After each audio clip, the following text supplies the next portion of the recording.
All right, hey guys, it's Daryl. And Erin. So we're on day 5 of our 11-day Panama Canal Cruise on NCL. Today we have a lot. We had a really long day. Had a lot to see and do. And so this is day 5 of our 11-day Panama Canal Cruise on NCL. Where'd we go today? Yeah, we went to Cartagena, Colombia. And this was our second stop. We also stopped at Grand Cayman Island, and you can see that on the video number 3, or on the day 3. And then so yesterday we had a sea day, and today we're visiting Cartagena, Colombia. And man, I'm gonna tell you, it was a fantastic trip, fantastic excursion into the old town, seeing the old wall in the old town. Again, very, very cool sight. All right, so just real quick to kind of start the day off, what do we have before we went on our excursion here? Well, we got up bright and early. We went ahead and went to our favorite place to grab things, to Garden Cafe at 6:30 in the morning to get our day started. And we, as usual, you kind of report to, in this case, Stardust Theater. With they want you to report there, and they call out your ticket number for an excursion, and then they have you go down to the deck 4, and that's where you exit the ship. Yep. So they called our number. We headed down to deck 4, met our group, and got our bus number where we were going, and we met the tour guide and the tour that we were going on. This particular port's a little bit different. So like with Grand Cayman, we had to take the tender. In this case, we actually docked, at a dock at the port, and then we're able to exit via gangway out onto the dock. And then what you do is, like I said, when we are at that 7:15 meeting at the Stardust, we have a bus number, and they give us a little sticker so we know which bus to load. We were bus number 2, and we went with Elkins. And Elkin was the man. He actually was a very good tour guide. He talked about, he said, this isn't just the Elkins tour, this is the Elkins VIP tour. We were his VIPs. And to be honest, then you had Raul, who was driving the bus. They did an excellent job. Just can't really say anything more about them. They did a really good job in leading us. Now, as we left, or attempted to leave the port in our bus, we basically got to the first intersection and sat there for close to 30 minutes. And as Elkins explained, Cartagena has a pretty bad traffic problem, and we don't know if there was a wreck or what, but he did say there was a stop car in one of the lanes, but that didn't matter. They do have quite bad traffic. So one of the transportation workers and police did notify Elkin and the bus driver that there was a stalled vehicle, but that delayed us more than normal. But there is bad traffic in Cartagena. Yeah, and we'll talk a little bit more about that in a minute. But anyhow, so we got finally through that first intersection. And the police and the transportation workers were trying to, there was construction around there too. They were trying to help get all the buses out onto the main, drag there to get to the excursion. So we finally got out after about 30 minutes. And so at about 9:30, we arrived at the San Felipe de Barajas fort. And what do you think of the fort there? It was great. It was massive. It was bigger than I thought. You see things on the internet and you do your research, but when we drove up, it was quite big. In fact, they say it's the largest fort built by the Spanish during their colonization area. So it was a great big sight. It was huge. One of those great feats of engineering. And the fort was actually originally built in 1536, the initial construction. Between 1639 and 1657, they expanded it even more. So, and understand that this Cartagena city, at least the old city, this is on a bay within the Gulf of the Caribbean, waters, Atlantic waters there. and so they had cannons lined up in multiple directions. That was part of the method, or part of the reason for having the old wall as well. So that's why the fort was there. And one thing that was pretty cool, they talked about these holes that the Spanish had built during the construction. In the concrete walls. Yeah, in the concrete walls to kind of help with stress. And it was very hot in this area, so heat stress kind of thing from the concrete over time. They put these holes in, so what was kind of neat about them is, all right, so we had these holes in the concrete, and they basically are in use today by pigeons. They're called pigeon condos. Yeah, so in just about every one of these holes, if there was enough hole, if it wasn't filled in with dirt or concrete or whatever, there was pigeons basically living in them, so they nested all up in these. So as you kind of walk around the fort, in a hole, you'd see a little pigeon stick his head out, and he may go and fly off, and they come back in. So it was just kind of funny seeing all that. So we did a great walking tour through there. We went in one of the tunnels. We saw some of the lookout towers that we were able to take a picture in, and found a particular character. Yeah, so they had this guy that was dressed up in kind of the Spanish era costume and a uniform basically. And his instead of a rifle, he basically had a trumpet. And he was actually pretty good. So his little stick there was he was up there about the second level or something on the fort, knowing that people would walk by these different tour groups. And as you walk by, he'd ask you, "Hey, are you, where are you from?" So we'd say, "Oh, we're from Texas or Louisiana or that's Cathedral. wherever." And he'd start playing Star Spangled Banner or something like that. Then he, somebody said, "Well, I'm from Canada." He played the Canadian national anthem. I mean, so this guy, this is what he does to make money. And at one point, Elkin said he's been there.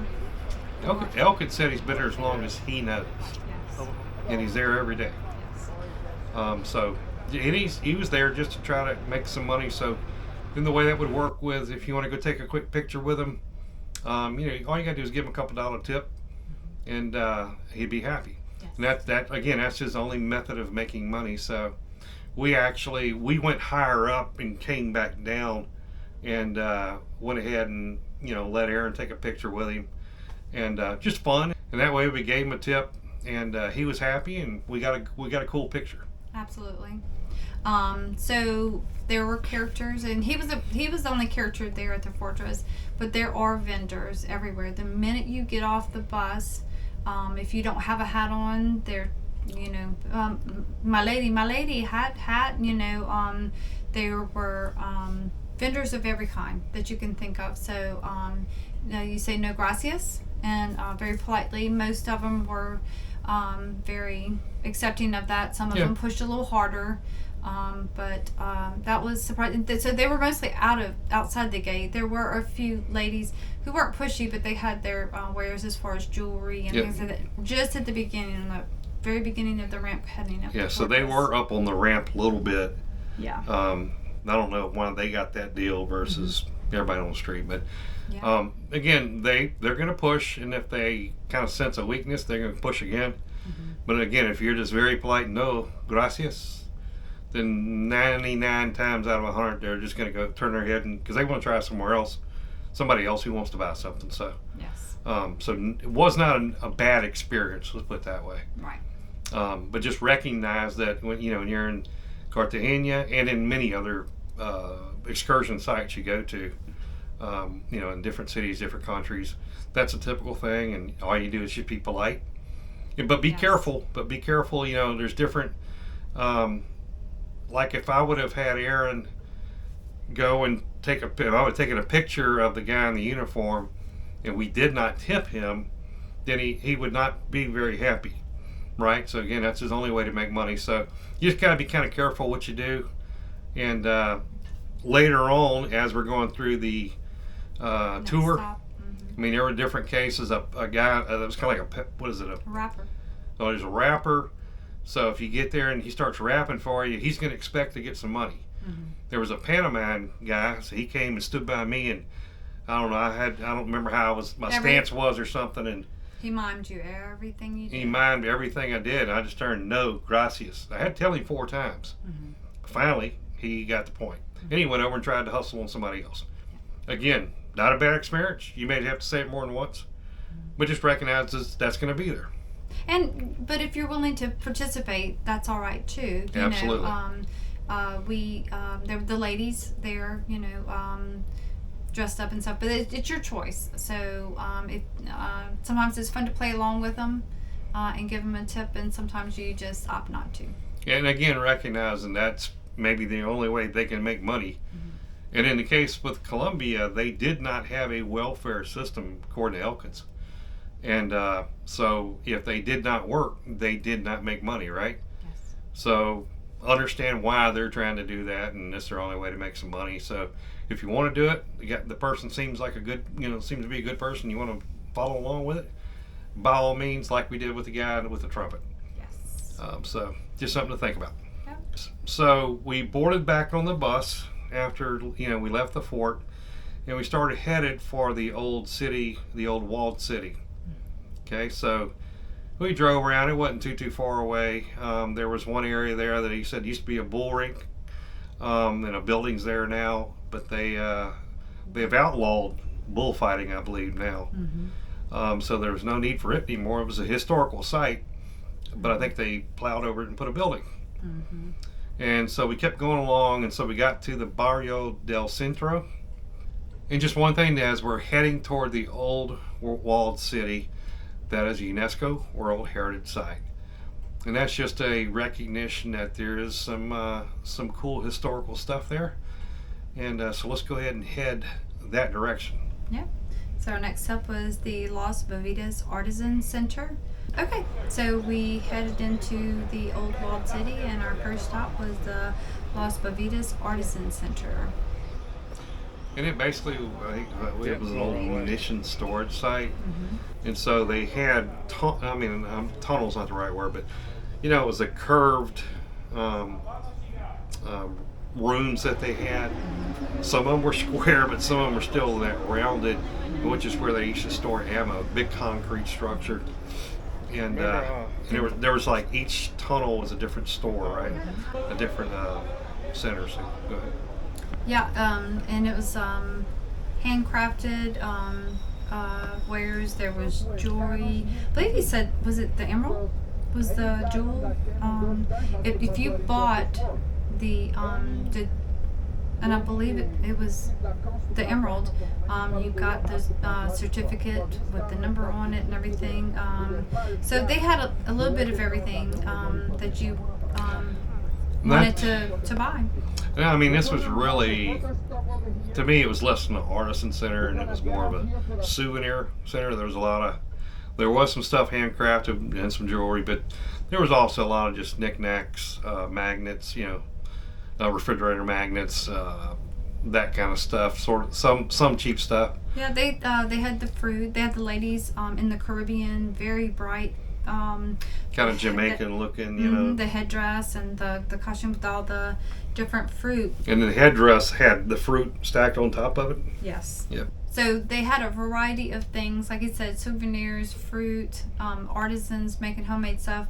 But Daryl, what was the one thing that the gentlemen were pushing? Man, they were pushing Cuban cigars. They would, and it wasn't just cigars. There was leather belts. There was hats. So outside of the shops, they were again trying to sell stuff. Guy would walk up every second you walk by, Cuban cigars. They were in the beautiful boxes. Yeah, they look great, but I don't really smoke cigars. And number two, I don't think you can bring Cuban cigars into the U.S. But I'm not 100% sure on that. But nevertheless, I don't smoke cigars, so it wasn't worth it. But it was, again, no gracias. Just thank them, be polite, and they'll get the point and leave you alone usually. Mm-hmm. All right, so we finished our little shopping trip there and hopped on the bus and made a short ride over to the Barrio del Centro, and got out and looked at a couple of historical buildings. Didn't spend a lot of time there. This is where you first kind of looked down. You were able to look down the lane, or the road, down the street, and it was really only big enough for one vehicle. So it was a one-way. And all these houses here have balconies, and kind of ornate balconies. It was really kind of cool looking. And again, not a big street, houses lined on both sides, and pretty cool looking architecture in the houses. Yep. And then our next up is the Naval Museum. The Museo Naval del Carib Navy Museum. Sorry, that's the real name of it, but it was their naval museum. Yeah, it was very neat to go to. There's a lot of history there. A lot of artifacts, a lot of things to read over, but of course most everything was in Spanish, so we did film a lot and enjoyed the tour through there. They did have cannons and stuff like that. Yeah. And they had a replica built kind of a Spanish galleon, I guess, and you're able to kind of walk on it, but it's not a full length. But it was kind of cool. You got to go up and just kind of see what where a mast would be and where they would, operate the ship, so to speak. And it was kind of a neat little thing. As we went through the museum, then the final stop was in the building there, but they had a folkloric show to put on for us. It was kind of funny. They offered free water and a free Coke and a soda, right? I don't know what the kind of brand it was, but they also had an apple soda, which I tried. It was interesting. I've never had an apple soda before. Well, but then your apple soda was pink. Yes, it was. So that was interesting. Nevertheless, getting on. So there was a number of 3 or 4 men and women who were in traditional dress. The men were playing instruments, traditional instruments, and playing songs, and the girls came out and danced, and they switched around, and some of the guys came out with the girls and danced. Anyhow, it was a cool little show. Kept us entertained, and it was again kind of folkloric and talking about the past days, and but it was fun. Yep. And then so our next step was the Cathedral of St. Catherine of Alexandria, or typically referred to as the Cathedral of Cartagena. Mm-hmm. And it was built between 1577 and 1612. It was beautiful, and took up a large area of the area. Yeah, I mean, it's a big building, pretty inside. Was able to get some footage. You don't want to. It was kind of open, so the back doors and the side doors, they were all open. People were kind of mulling here and there. There was people in there, kneeling down, and you didn't want to kind of go in there and make a lot of noise. So I slipped in real quick, little video, and we'll show it right here. And it was pretty church. Nevertheless, so moved on. We kind of came to the San Pedro Claver sanctuary, and who was this guy? A priest who? He was the patron saint of the human rights. So right. They brought in a lot of African slaves into the area, and he during the day and night he would go into the area and teach Christianity. Yeah, so San Pedro Claver, he would sit out in the courtyard at night, and it kind of went about getting them a new name and different kinds of things to help them assimilate into the society as much as they could. Our next step was the Plaza de Bolivar, who was named after Simon Bolivar, who helped the native Colombians throw off the Spanish rule in 1819. And next up we went into the Inquisition Palace Museum. Thank you. And so I didn't even realize we were going to this location. And didn't realize this is where Torquemada, from history, if you've ever heard of anything that Torquemada did, in the Inquisition, the Spanish, through Torquemada, would basically decide to end the life of people who were not following the Christian faith or the Catholic faith. Yeah, the example that Elkins gave was, let's say you had somebody who didn't like somebody else, or they made them mad. You could write a piece of paper and say, this person at this address did this, and drop that note through the door, whatever the case may be. Torquemada would read these, and if he decided just on a whim, if that person should be brought in or not. They would go get that person. They would send a crew out to go get that person, bring them back to this place. And basically they would go through the process. There was 5 questions that they were asked, and trying to figure out maybe if they were insane or crazy or whatever the case may be. Probably the answer to all 5 of those really didn't matter, because the next step was torture. And then within this museum they had a couple of torture devices, and you can really almost look at this as similar to the genocide, the Khmer Rouge in Cambodia. A lot of people who didn't deserve to die were killed, so it's really kind of a sad day in our history. But again, like Erin said, we got to learn from it, make sure it never happens again. So it's important to have this kind of museum, or this type of information available, so everybody can understand that this actually did occur, and it's important to know. So we walked through the streets to get to the next stop, and beautiful buildings, balconies everywhere, the architecture, I believe. I mean, it was really neat. It's really neat. So we really enjoyed that part of it too. And again, part of that architecture was the balconies, just all over the place. Many of them had flowers and different things going. Some of them had different painting or colors. Like in a lot of Caribbean sites, all the colors, the different colors are just beautiful. And it's kind of a trademark of Cartagena and the Caribbean. Mm-hmm. Well, speaking of paintings, we got to meet Picasso of Cartagena. Yeah, so this guy, little guy, he was sitting down on a bucket, but he had laid out in front of him these little, 4x6 or 4x8 mirrors. They're actually mirrors that he paints using his hand, the side of his hand, and then fingers. And he literally, so we watched him do this. So he has paint kind of laid out on a canvas, and he grabs a little bit off his finger. All right, so we're going to put some red. What the hell is red? Rojo. Yeah. All right, so, let's put some rojo here. Let's put some blue here. I don't know the extra colors, but put some black here. And he actually made an arch with it. And next thing we know, he gets the side of his hand and starts doing that. And then adds a little bit more like an orange. Boom. So now you got the sun in the background, you got the about halfway down, you got the Caribbean waters. Then it gets a little white and smears that in, and bam, you got waves. It was really cool. So we watched him do this. Then he was able to take, I don't know what he used, like a toothpick or something, and make the Santa Maria, the Pinta, and I don't remember the third. You remember any third one? And anyhow, so he did this in 2 minutes, or less than 2 minutes. We were timing him. And it was the most beautiful thing you could ever see. And we bought that one from him.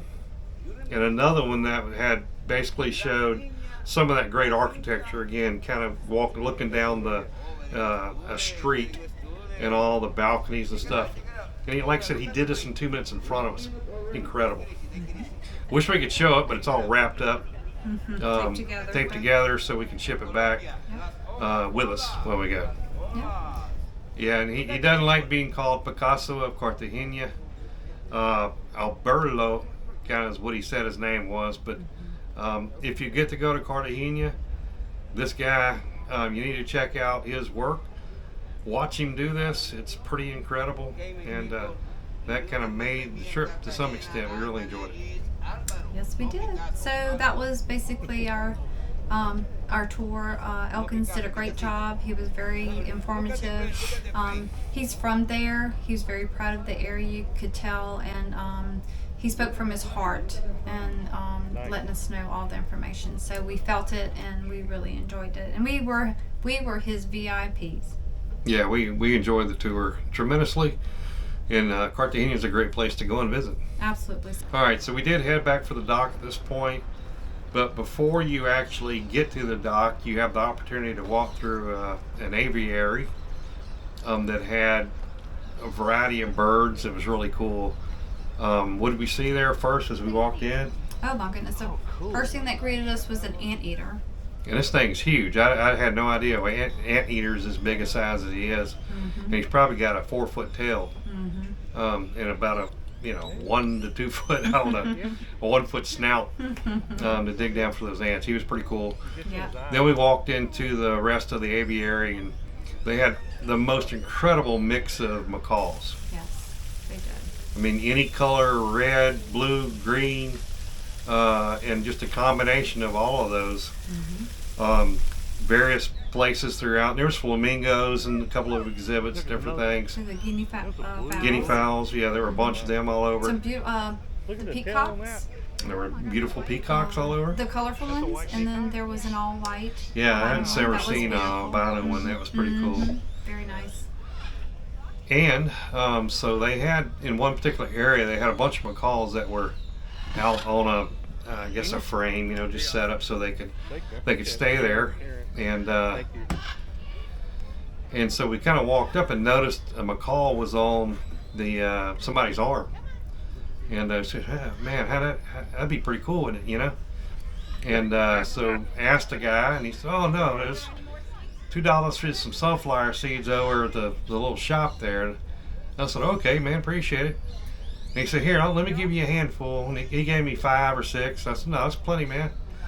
And so Erin walked over, and you basically hold your arm out, and you got some sunflower seeds there. He's gonna jump on. And then you're gonna need to give him them sunflower seeds. So he ate those. I think we gave him 3, and I think we had 5 in total. Gave him 3, and then I got him off of Erin's arm with my 2, and so he ate those. Then he kind of was like, all right, where's the rest of it, So he ended up like climbing, and he started, I thought he was biting me, but they used their beak to grab on the stuff to pull themselves up. So he ended up getting on my head. I got a big old macaw on my head, and I'm trying to get over and put him on the structure there so he could get off my head. But it was a fun experience, something you just never have had before. Those are beautiful macaws. Absolutely. So after all that kind of fun, by that time it was about 1:10. Something like that, 1:10, 1:15. Okay, so by this time it was about 1:10, so we decided to go ahead and head to the boat.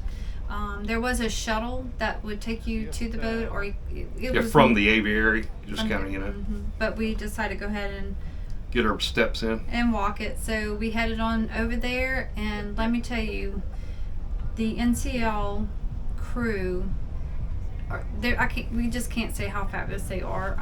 We're greeted with ice cold water, and more importantly, ice cold refreshing towels. They got those ice cold. I don't know if it has. I forgot what that stuff you can put in it. But these are just freezing cold. And when you're coming back from a long excursion, man, there ain't nothing like it. What's also pretty cool too about it is, so every time we've left and come back to the ship, one of the leaders of either the general manager of the cruise or like the food and beverage manager, we were introduced to those two, and we actually talked about them, so we know who they are. They are there with the rest of the team, waiting for us to come aboard. It's really kind of refreshing to see that kind of leadership.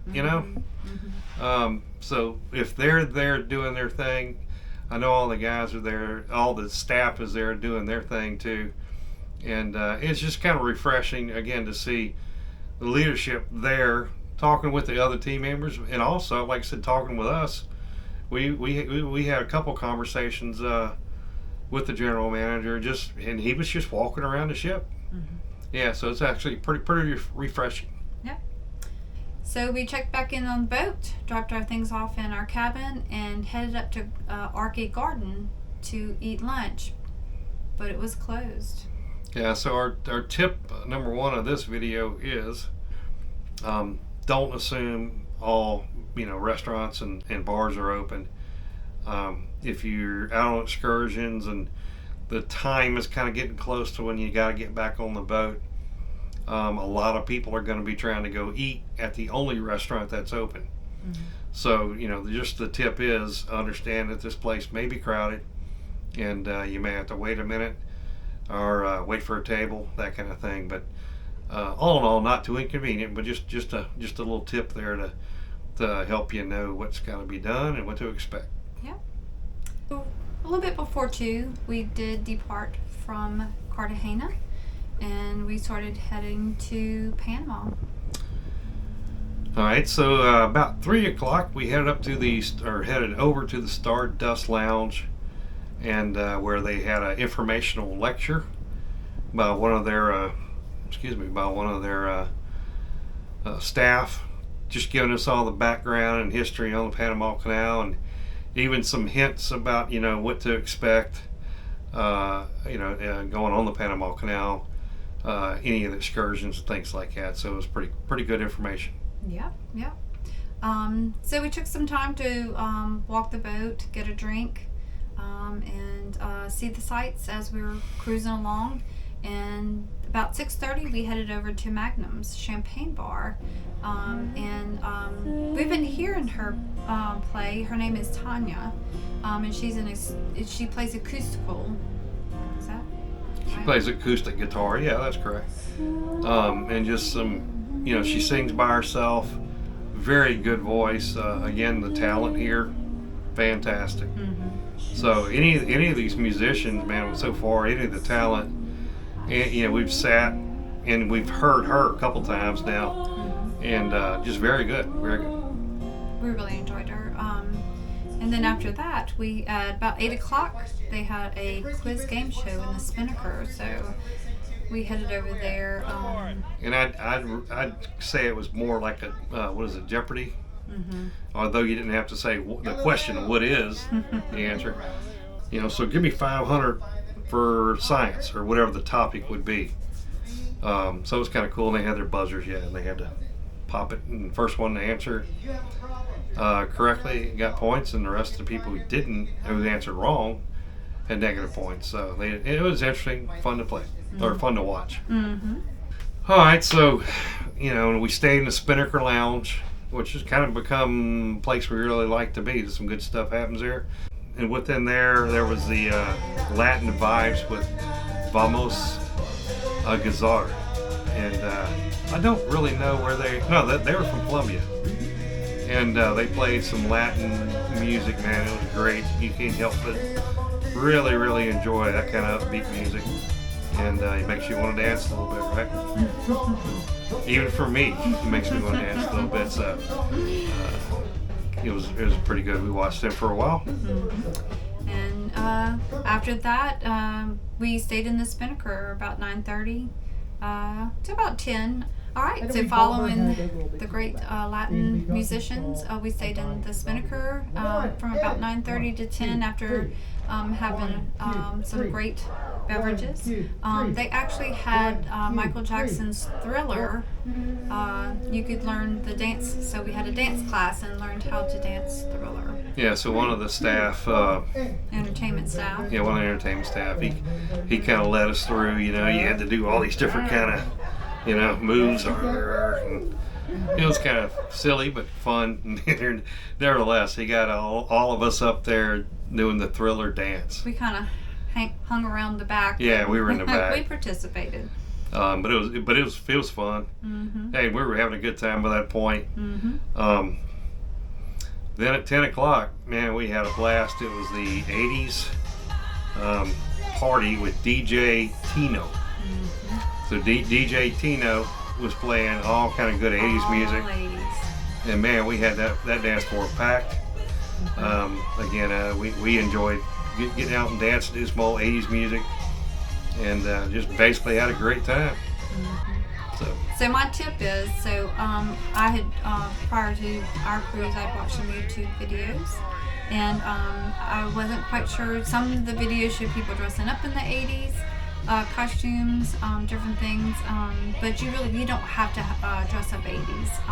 We had been there for most of the night, so everybody was there in regular clothes. So if you're wondering, you're more than welcome to dress up 80s. I think, what did I had? You got me an MTV, shirt. So the original MTV back in the early 80s had the astronaut on the moon with the MTV flag. So I had bought Daryl that t-shirt, and then I had gone out all 80s. I had a pink tutu, the pink shirt with the fluorescent green lips. Thank God we didn't have to wear all that. Again, we were in the Spinnaker for a couple hours prior, and it was, there wasn't really any. There was maybe a couple people that was dressed in a little bit 80s, but yeah, but not particularly. Nothing to worry about. Come in your Right. street clothes, Right. in your shorts and a shirt, and have fun. Have fun. Yep, it's not required. Absolutely not. Yep. By that time, it was at 11 o'clock. We had had a full but fun day, and Yep. our excursion for the next day, as we were saying, we were going into Panama, and our excursion was going through the Panama Canal, and that was going to start early. Our ship arrived very early, right at the Panama Canal, and I believe about 5 a.m. we were going to wake up not to miss the sunrise and starting to go through the lock at the Panama Canal. So we needed some rest. Yeah, so we're looking forward to tomorrow's excursion, where we're going to go through Panama. We'll go through the first set of locks to get to Gatun Lake in the cruise boat, in the Gem. And the Gem is going to basically anchor out there. And what we understand is they're actually going to use a couple of their lifeboats and to ferry us from the cruise boat over to the Gatun Yacht Club, I believe it was, is what it's supposed to be. And then we're supposed to take a bus to a ferry in Gamboa, Panama. Then that is going to then take us up the remaining set of locks, and then end up at Panama City, where we board the bus, and it brings us back to Colon, where the boat will be. Yep. So look forward to that. It sounds like that's going to be a really great experience, going through the Panama Canal completely from the Atlantic to the Pacific side, and we'll get a certificate actually saying that, they say. So I thought that was pretty cool. We look forward to it. And thanks for watching, guys. We appreciate you guys out there watching the video. Check out our next video that'll cover the Panama Canal. And thanks for watching. And as always, we will see you on the next video.